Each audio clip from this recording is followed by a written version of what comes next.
Maupay na adlaw sponsors. Mabuhay!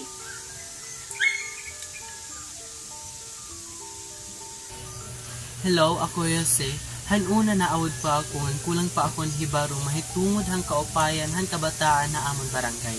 Salamat sa World Vision kay nakabulig ako han mga activities sugadan Children's Congress, Spiritual Nurture or Dare to Discover nga nang pag-organize ng kanang Children's Association.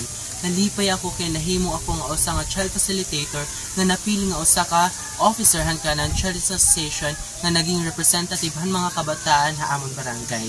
Gusto ko maging usa nga certified public accountant nga gusto ko ang kabataan na matapos sirahan era pag-eskwela. Hello, ako Himayra. Hanuna, limitado ang among ginkukuhaan ng pagkaon na binagudhan mga utanon. Nalilipay ako na nakabulig ako han season-long farmers training dili ha amon barangay na gin-organize ang World Vision.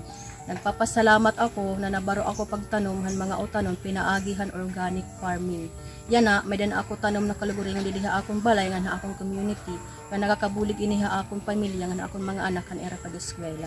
Panhinaot ko na mapagtapos ko ang akong mga anak pag-eskwela, naging amang paningkamot.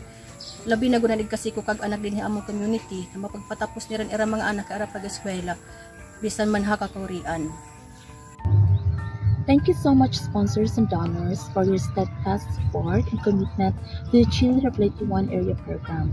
Your generosity reached 1,931 children who learned more ways in upholding their rights and responsibilities.